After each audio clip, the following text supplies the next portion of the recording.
nome do Senhor Jesus, amém.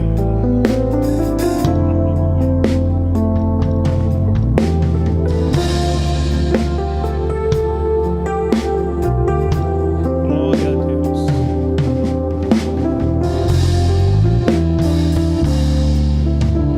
Graças a Deus. Eu cumprimento a todos com a paz do Senhor. Você pode aplaudir a Jesus? Vamos. Acho que uma das irmãs perderam aqui um anel. No final do culto, só nos procurar. Está bem aqui em cima da tribuna, tá bom? Você não definir, tá aqui em cima. Tá? Graças a Deus. Ezequiel, capítulo 37. Quando você procura na sua Bíblia, ou se você preferir aqui no telão, nós queremos externar a Deus toda a nossa gratidão. Alegria poder servir nessa casa, poder cultuar nesta casa. Hoje pela manhã estivemos o culto abençoado. Deus nos honrou de uma forma extraordinária. A gente pode sentir a presença de Deus nesta casa de uma forma tremenda, através dos louvores, através da palavra, através dos irmãos na oração. E agora também não é diferente. Deus tem usado os nossos irmãos com muita propriedade nesta casa. Deus, em Cristo Jesus, possa abençoar a sua vida de uma forma muito grande, viu? Graças a Deus. Ezequiel, capítulo 37. Vamos fazer o seguinte, está aqui no telão, não está, isso vai ficar mais fácil. A leitura vai ser um pouco extensiva.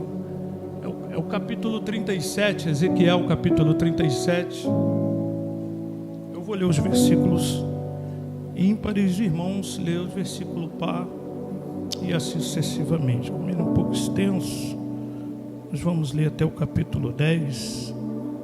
Amém? Graças a Deus. Ezequiel 37. Ezequiel 37, a partir do versículo 1, diz assim: veio sobre mim a mão do Senhor, e Ele me fez sair em espírito do Senhor, e me pôs no meio de um vale que estava cheio de ossos. 2.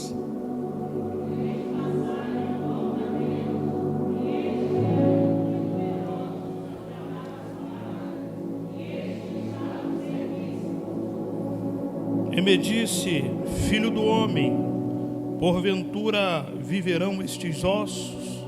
E eu disse: Senhor Deus, tu sabes.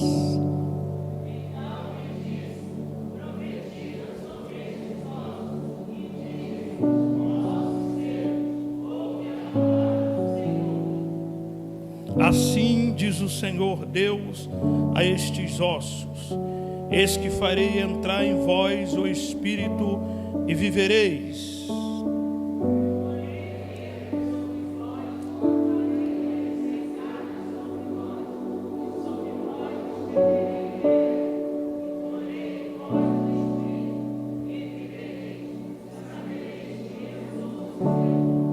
Então profetizei como se deu ordem, e houve um ruído enquanto eu profetizava, e eis que se fez um rebuliço, e os ossos que se achegaram cada um ao seu osso.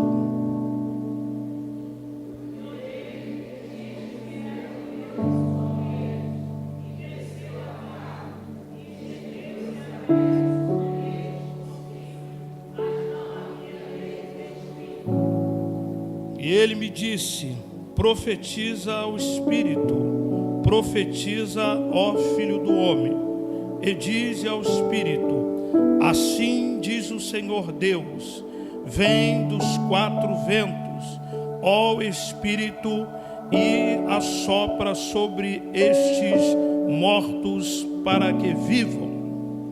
10.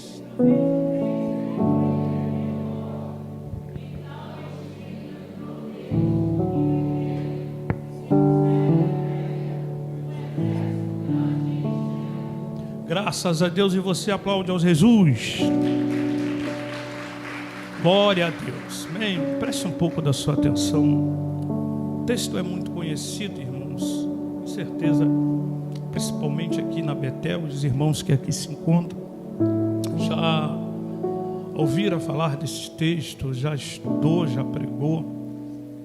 E até para quem prega se torna difícil externar ou falar alguma coisa acerca desse texto, mas ao mesmo tempo se torna muito fácil, até porque você já conhece uma boa parte.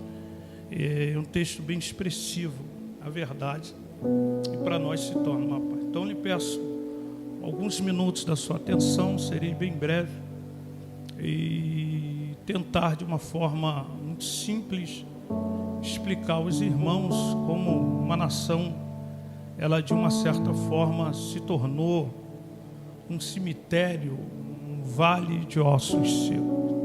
Na verdade, nós bem sabemos desde o Antigo Testamento, sempre houve no coração de Deus um desejo muito grande de trair o povo para comigo.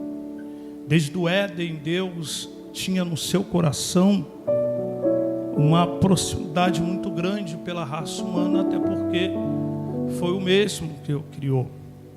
Deus estabeleceu uma aliança para o povo, chamado de Brit Milá, uma aliança inquebrável, uma aliança sem emenda, uma aliança sem ruptura. O desejo de Deus sempre foi de estar junto do povo. Prova disso, quando nós enxergamos e lemos toda a trajetória de Israel até a sua saída do Egito, você vai perceber Deus, e nós já falamos acerca disso aqui, o carinho de Deus para com o povo. Levanta um legislador, instrui o povo de todas as áreas, de todos os processos de segmento, e depois de levantar as leis juntamente com Moisés, pede Moisés para que pudesse fazer um tabernáculo para ele poder coabitar no meio do povo. Esse sempre foi o desejo de Deus. Deus, com mão forte, arrancou do Egito, cuidou, tratou. Foi Deus que guiou o povo no deserto, deu água, extraiu água da rocha. Foi o próprio Deus que fez eles peregrinar pelo deserto. Não faltava comida, não faltava água, não faltava roupa. A roupa crescia junto e a sandália espichava no pé, pastor Marcelo. Este era o cuidado de Deus para com o povo. No período sombrio de calor, Deus guiava por meio de sombra. No período obscuro do frio, Deus trazia calor. Deus nunca exigiu de Israel que Israel pagasse na mesma moeda aquilo que Deus estava fazendo para com o povo. Deus só requeria deles uma adoração genuína, pura. Só que o tempo foi passando, após a saída, até mesmo a murmuração, Deus tolerava de uma certa forma. O povo foi crescendo, Israel foi se enrijecendo, Israel foi crescendo de uma forma poderosa, até que resolveu fazer para si deuses estrangeiros. É nesse período que começa a catástrofe e a maior ruína da nação de Israel. Quando Deus levanta Samuel como um dos homens para poder, juntamente com ele, guiar o povo, dar direção ao povo. Foi no governo de Samuel, sacerdote, juiz, profetizando no meio da nação de Israel. Até que uma certa feita a nação, observando as nações vizinhas e adjacência, chega para Samuel e diz: Samuel, na verdade nós temos observado, Samuel, que todas as nações têm um rei que guia, que é direcionado por ele. Eu sei, Samuel, que nós temos um Deus invisível, porém real. Nós queremos alguém para que possa ir à frente da batalha para nós. Samuel, de uma forma muito triste, vai questionar a Deus. Nós estamos falando de um governo teocrático, que é um governo guiado por Deus. É um governo onde Deus falava através do sacerdócio, Deus falava através dos profeta, juiz e sacerdote. Isso estabelecia um governo teocrático, um governo de Deus. Deus tratava a nação. Todas as vezes que a nação saía para a batalha, Deus dava vitória. Era vitória certa, era vitória garantida. A nação então resolve quebrar esse governo teocrático e assumir um governo monárquico, um governo de Deus. É neste período que Israel entra em um declínio espiritual e começa a declinar, descer a ladeira abaixo, a ponto de adorar outros deuses. Todos nós sabemos que Deus jamais e nunca divide a sua glória com ninguém. Este foi o pior erro de Israel. Israel viveu um período de dubiedade. Durante o dia nós vamos ler isso sobre o profeta Joel, falando acerca desse declínio da nação de Israel. Durante o dia eles erguiam um altar ao Deus eterno, proclamava sobre o Deus eterno, adorava a Deus, cultuava a Deus. À noite, o mesmo altar que eles adoravam a Deus, eles começavam a adorar a Baal. Foi um declínio tão terrível em Israel, que neste período nós já entendemos e compreendemos o porquê que alguém especial, quando nós lemos o capítulo 28 de Deuteronômio, nós vamos ver um capricho de Deus. Parece que Deus mudou o rolo. Parece que Deus tem duas palavras quando nós lemos o capítulo 27 e 28 de Deuteronômio e lemos Ezequiel 37. O capítulo 28, as promessas de Deus para Israel é essa aqui: quando essas tribos subirão ao monte Gerizim, Simeão, Macá, José, Levi e Benjamim estarão por cima e não por baixo, serão por cabeça e não por cauda. Se o inimigo vier contra ti por um caminho, por 7 caminhos fugirá.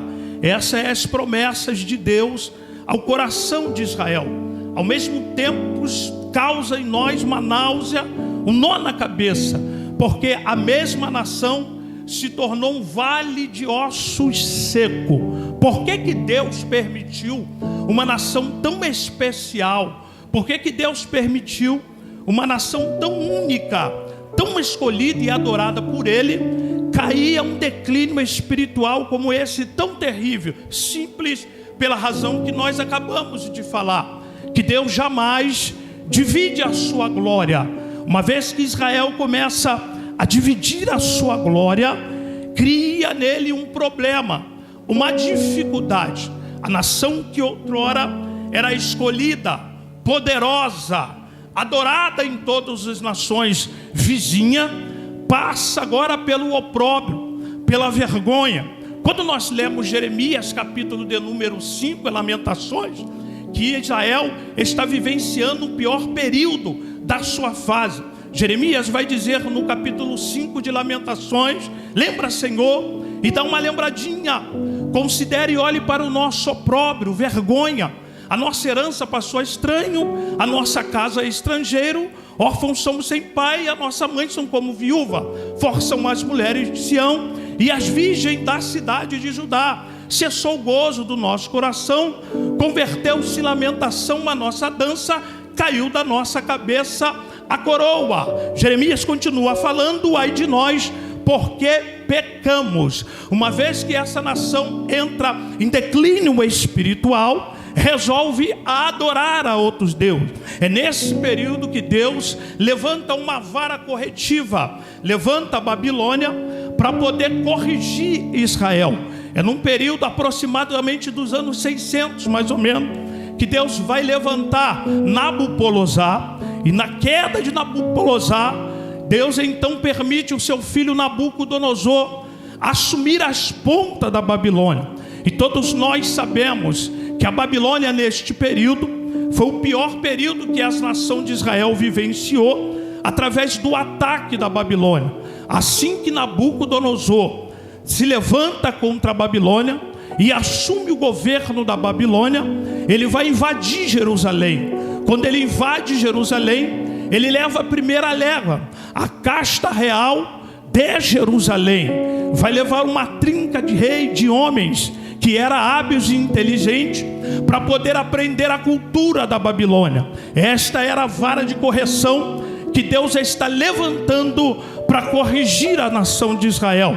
10 anos depois, ele vai levantar novamente, invadir Jerusalém, vai saquear uma boa parte de homens habilidosos em obras de alvenaria, habilidosos em ouro, em prata e bronze, homens que sabiam mexer com ferro, homens que sabiam mexer com prata e ouro, conhecido como um artífice, porque todos nós sabemos que o desejo de Nabucodonosor, segundo a história, não era somente fazer da Babilônia uma nação adorada, conhecido com as suas riquezas bélicas e também a sua arquitetura.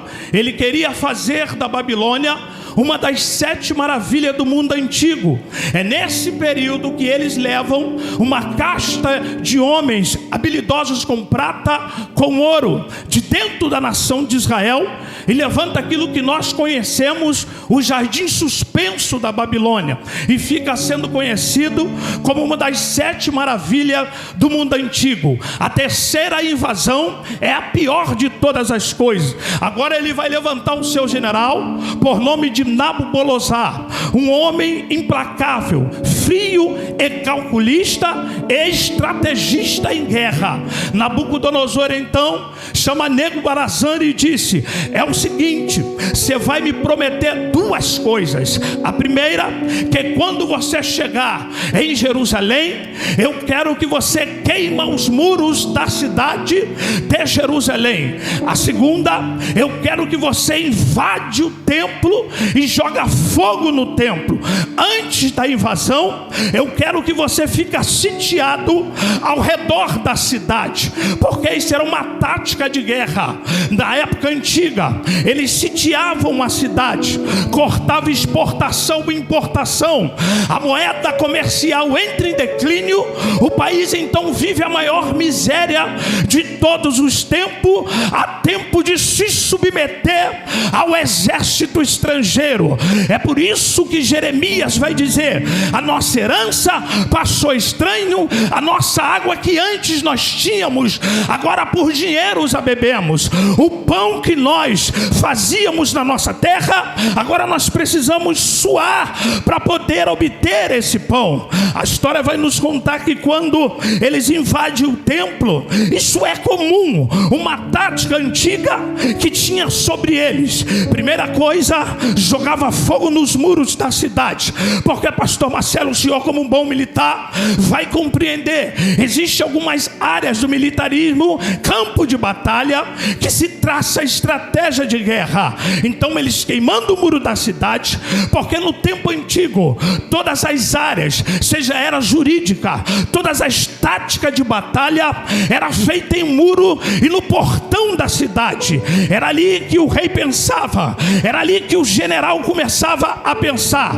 Então Nabucodonosor quer quebrar essa estrutura para que Israel fica vulnerável, se tornando uma presa fácil. Agora entra dentro do templo de Jerusalém e saqueia o templo, levando os sacerdotes, porque levando o sacerdote não tem sacrifício. Não tendo sacrifício, Deus não libera a vitória. Essa é a tática de Nabucodonosor. Era comum naquele tempo, pastor Alexandre Sodré, eles invadiram o templo e levaram os sacerdotes, porque era uma nação também religiosa. Quem nos lembra e me permite trazer para cá, que eu acredito que muitos já assistiram, principalmente quem está aqui nesse período, mesmo sendo mais novo, um filme chamado Troia. Quem não lembra quando Aquiles vai tomar a praia de Troia, a primeira coisa que ele entra é dentro do templo do deus Apolo e mata os sacerdotes. Percebe só a estratégia de Aquiles. Quando ele está dentro do templo, Apolo, a estátua estendida na entrada do templo de Apolo, o seu general pergunta: Aquiles, você vai fazer isso? Vai matar os sacerdotes de Apolo? Porque Apolo é patrono de Troia. Então Aquiles vai e arranca a cabeça de Deus Sol, dizendo para eles. Então do outro lado, dentro da cidade de Troia, então está reunido em uma reunião administrativa e vira: papai, hoje eu percebi uma coisa terrível. Aquele homem arrancou a cabeça de Apolo, Deus Apolo, e ninguém fez nada. Nós estamos vulneráveis. O Deus deles é maior do que o nosso. Então a ideia de Nabucodonosor é destruir o templo e deixar a nação vulnerável. Só que ele esqueceu de uma coisa: que o meu e que o seu Deus não habita em templo feito por mão de homem. Ele é poderoso. Ele não precisa de uma casa de madeira, ele não precisa de um cabo de sapê. Ele só precisa de um coração disposto a levantar a mão e adorar o Deus Supremo. Só se você puder. Isso, joga a mão lá no alto aí e adora Jesus por alguns minutos. Isso, diga: eu não preciso ter um espaço de 4 paredes, porque Paulo vai dizer: não sabeis vós que Deus não habita em templo por meio de nome, mas habita aqui no meu coração. Está habitando no teu coração? E se é verdade isso, me dá um sinal, me dá um sinal. Cadê o Deus que habita no templo chamado Espírito Santo? E isso é notório, porque o louvor aqui foi entoado. Eu já vi gente chorando, eu já vi gente levantando a mão. Por quê? Porque tem um Espírito do Deus vivo, que habita em nossos corações. E se é verdade isso aí, dá um salto dessa cadeira e adora Jesus. Só quem pode, só quem pode. Isso, recebe aí a presença. Oh, Espírito de Deus. Acabando isso, acaba a estratégia. É nesse período, é nesse interim que a nação é levada para dentro da Babilônia. Nós conhecemos a versão do Salmo 137, que diz que às margens do rio da Babilônia nós assentávamos e chorávamos, lembrando-nos de Sião e nos salgueiros que lá existia. Esta era a nação escolhida por Deus e que agora está vivendo o pior declínio da história espiritual de Israel. A história vai nos contar que Deus levanta Jeremias e diz no capítulo 12: Jeremias, a minha nação cometeu grandes deslizes. O primeiro deslize, abandonou um manancial de águas vivas para abraçar um manancial de águas rota. Cavaram para si cisterna rota, água estragada, água podre, me trocaram por uma cisterna. Israel, Jeremias, está acabado. Israel, Jeremias, está destruído. No capítulo 13, ele pega Jeremias e pega um cinto de linho branco e bota numa fenda de uma rocha. O texto vai nos dizer que quando ele pega aquele cinto, o cinto apodreceu. É assim, Jeremias, que Deus está mostrando você a nação de Israel. Israel está quebrado. Israel está empalidecido. Israel se tornou um vale de ossos secos. Parece que eu vejo, Luna, o diabo se levantando e dizendo: já que Israel está quebrado, já que Israel está destruído, agora eu vou promover um ataque. Só que aí, minha amiga, se levanta Deus dizendo: calma, Jeremias, eu não terminei no capítulo 18. Pega Jeremias, desce a casa do olheiro e contempla.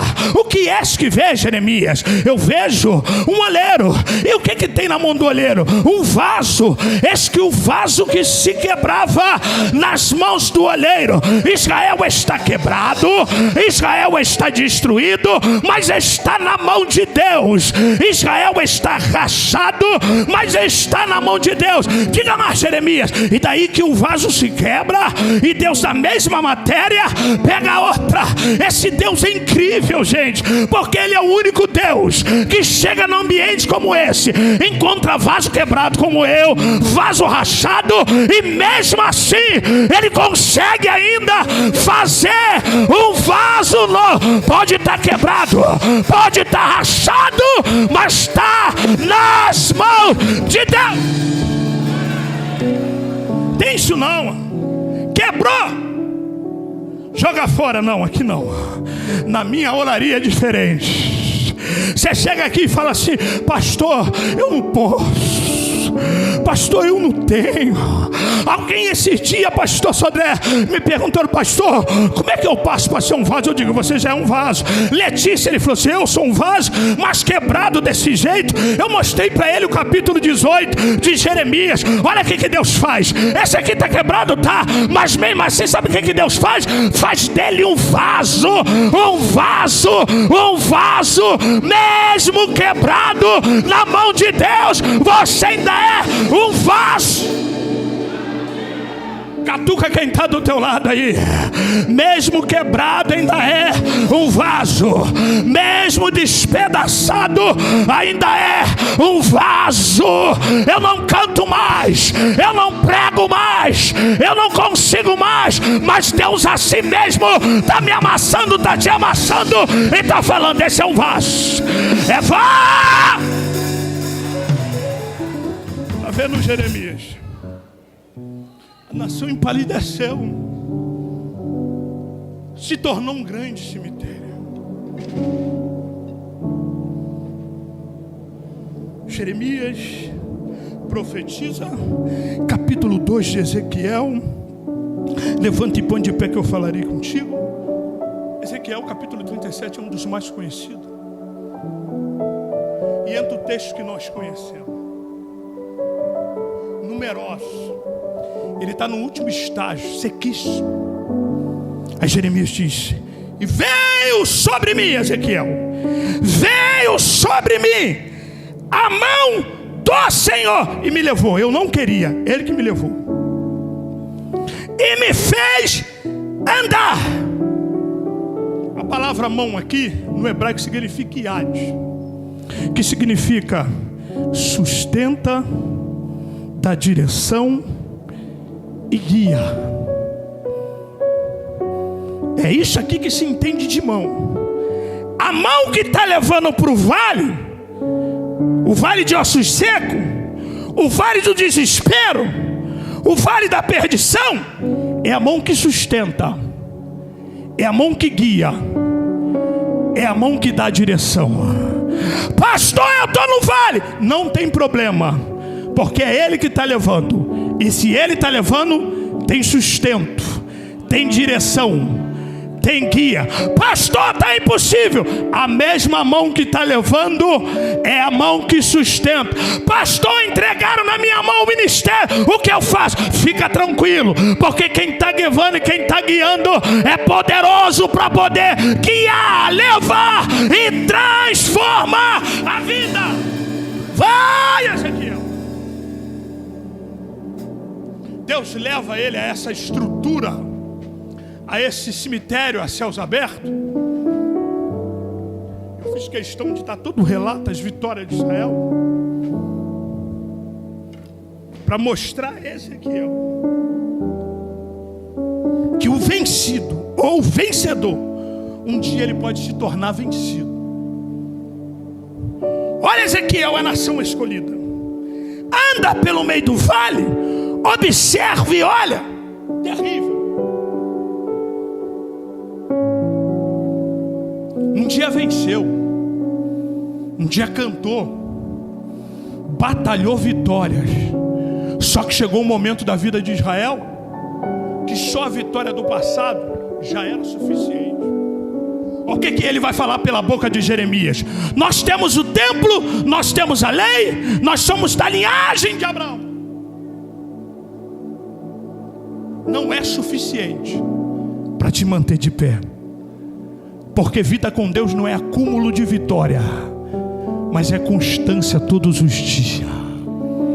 Deus está guiando ele pelo vale para mostrar que um vencedor, ele pode se tornar vencido.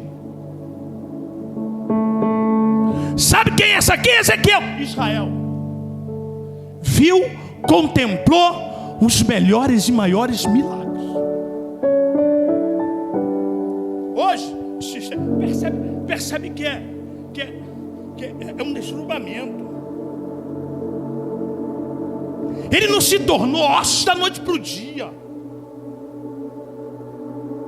Foi um acúmulo de coisas. Israel empalideceu, foi emagrecendo espiritualmente, a ponto de se tornar, adoeceu. É um câncer. Começa com uma ferida pequena. E você resolve ir no médico fazer exame e de repente nem um caroço. Era um caroço de uma laranja que virou uma laranja agora.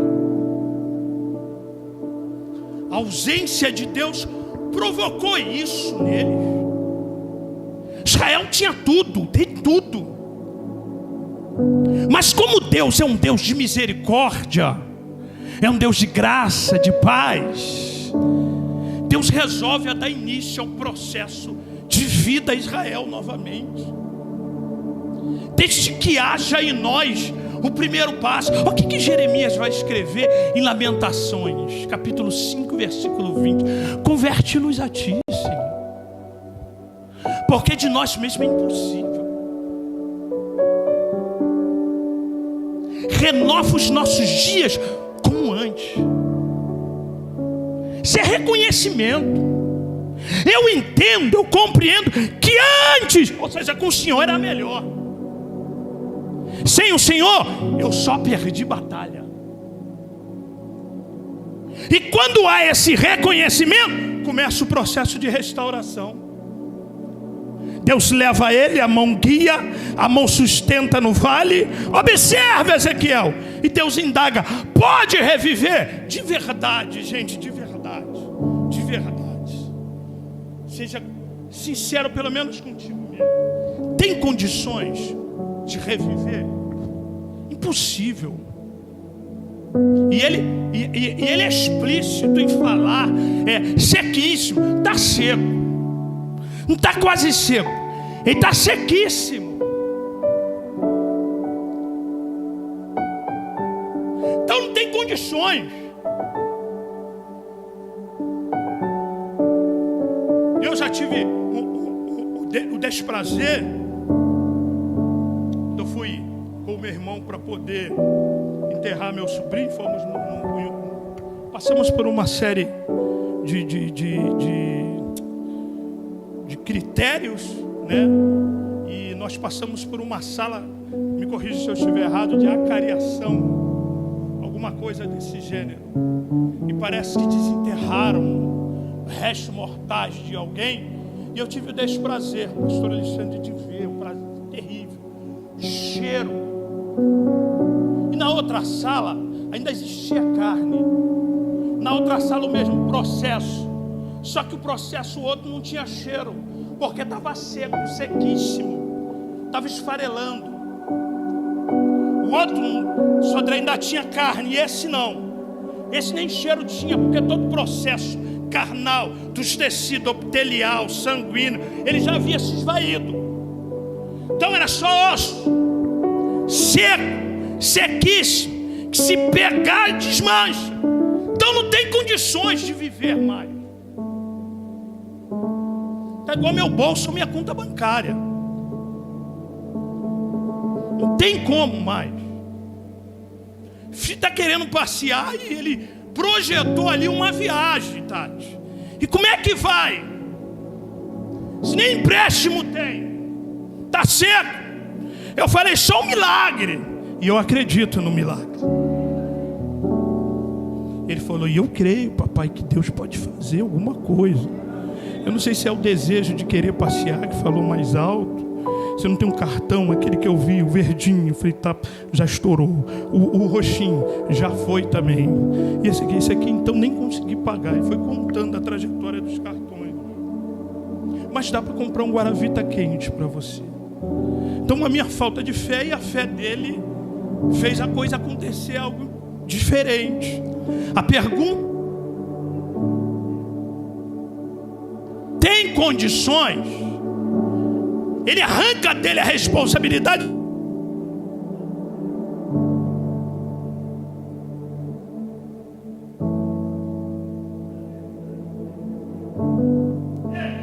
É tirar dele a responsabilidade e jogar para Deus.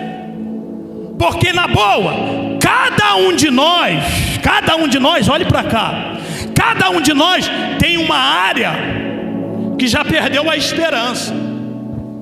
Se é até a hora, se até joga a mão para o alto, a gente até pula, mas aqui no fundo a gente sabe que não tem mais jeito. É o marido que já escorregou para mais de 10 vezes, e a esposa que também já escorregou para mais de 20 vezes. Então não tem mais jeito. É isso que Ezequiel está falando. Mas não tira e não declara. Mas ele sabe que tem alguém com ele, que é poderoso para fazer reviver. E quando ele começa, Ezequiel, é simples.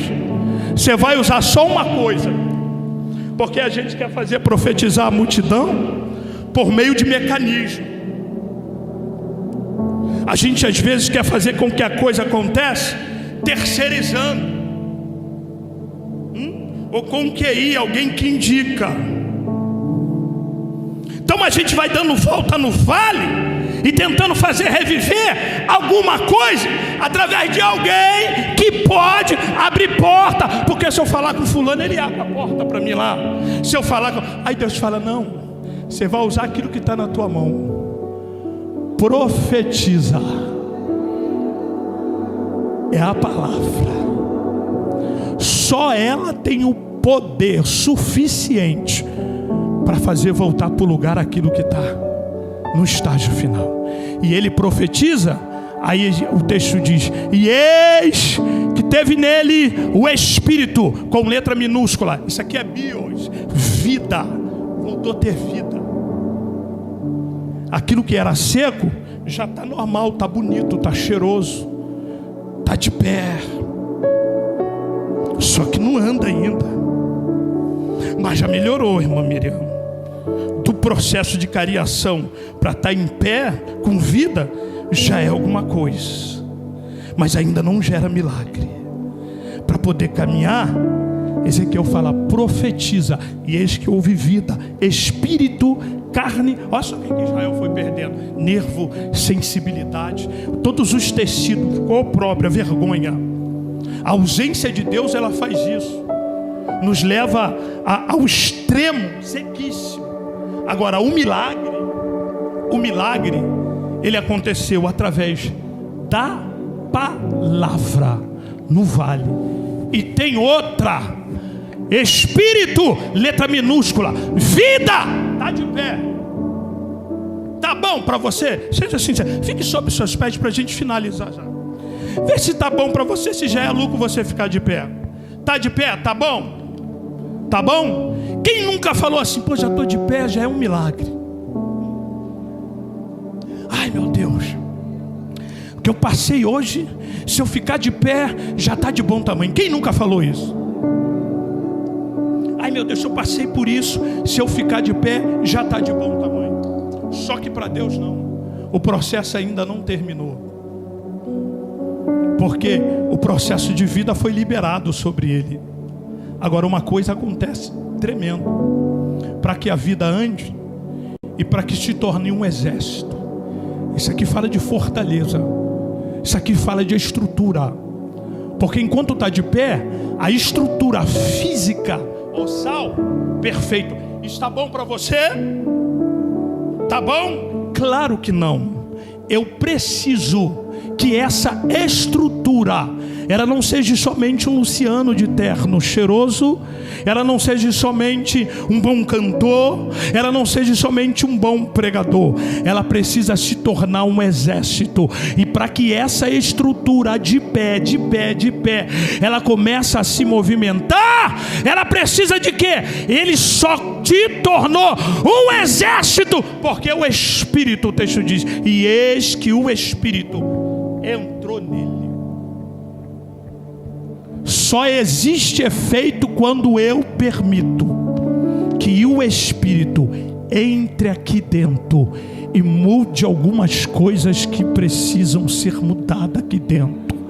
Somente o Espírito de Deus tem o poder de convencer o homem do pecado, do juízo, de colocar de pé e criar uma metanoia para que a gente possa ter um bom resultado de vida. Cemitério nunca mais. Eu quero fazer parte desse exército ao extremo. Só gera vida quando eu começo a permitir que ele entre aqui dentro. Enquanto está de pé, sem ele, é vazio. Eu posso até cantar, eu posso até pregar, mas vazio. Eu posso até te alimentar, eu posso até encher tua barriga, mas ir para casa vazio. Mas isso eu não quero mais para minha vida. Eu quero que o Espírito adentra e traz para nós novidade de vida. Eu quero profetizar para a igreja Betel aqui nesta noite, que a partir de hoje você não só vai cantar, você não só vai pregar, mas vai cantar, vai pregar em espírito e vai fazer parte do exército ao extremo. Permita que ele adentre. Vida é muito bom, vida é excelente, e nós precisamos disso, porque Deus, primeiro ele levanta essa estrutura, primeiro ele fortalece. O texto diz que ele deu vida, colocou tudo no lugar, tudo perfeito, porque Deus não vai me dar aquilo, sabe, que eu preciso para poder pleitear na obra dele, caminhar na obra dele, se eu não estiver com a minha estrutura tudo no lugar. Então recebe nesta noite, Deus já colocou a sua estrutura no lugar. Então permita que o Espírito Santo de Deus entre na tua vida hoje. Isso, quero convidar os obreiros aqui na frente. Isso, feche os seus olhos.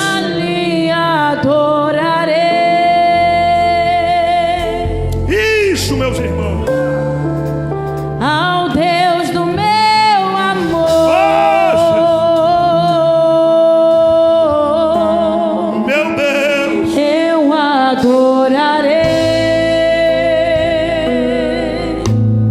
Deus Jesus, ao Deus da minha vida, que me compreendeu. Feche os seus olhos aí, meu Deus. Sem nenhuma explicação, meu Deus.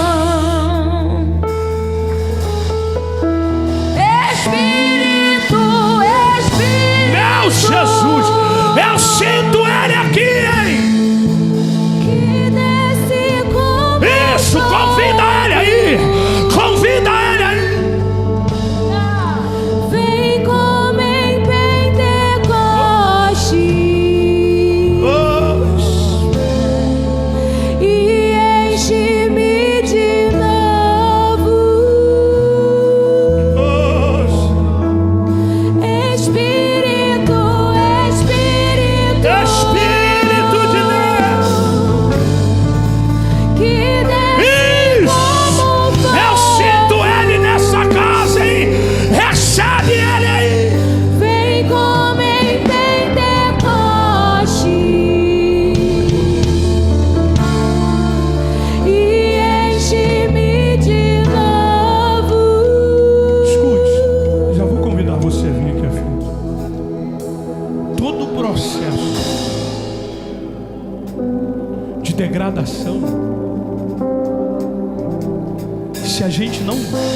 se atentar, olhe para cá.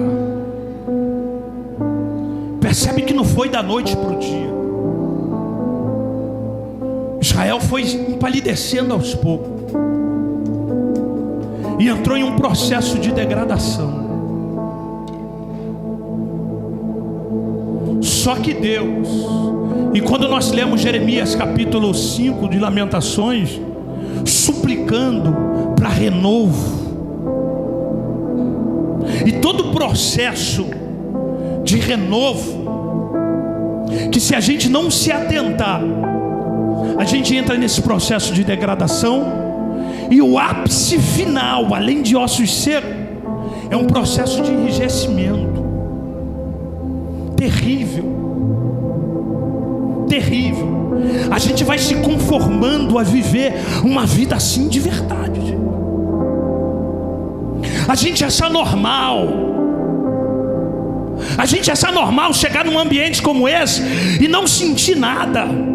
Eu sei que Ele não vai te visitar o seu interno todos os dias, mas a gente vai se conformando o primeiro, segundo, terceiro dia. Mas a alegria é quando pelo menos, sabe, uma lágrima rola do rosto. E todo o processo de restauração, ele começa pequeno, com um passe primeiro para a sua vida, e aí começa um processo. Percebe que Ezequiel, ele vai tateando, e eis que entrou nervo, e eis que entrou pele, e eis que entrou vida, colocou de pé. É aos poucos mesmo. Sabe como você pode começar? Simples, é levantar a mão e sair do seu lugar e vir aqui receber uma oração, só para Deus iniciar esse processo. É aos poucos mesmo. Eu sei que vai levar tempo, mas não permita viver um processo de enrijecimento para a sua vida. Corre enquanto é tempo, porque Deus quer restaurar a sua família, a sua casa ainda hoje. Isso, saia do seu lugar, porque tem renovo para a tua vida. Isso. Eu navegarei. Isso. Toma uma decisão hoje. Corre para Deus hoje. Você ainda não chegou no último estágio. Deus está preparando o melhor. Isso. Recebe aí essa visitação do Espírito. Isso. Tem renovo para a tua vida. Tem renovo para a sua família. Eu adorarei. Isso. Ao Deus da Jesus. Isso. Permite Ele entrar e fazer morada hoje. Abraça a oportunidade hoje. Hoje. Hoje. Hoje. Hoje. Oh, Jesus.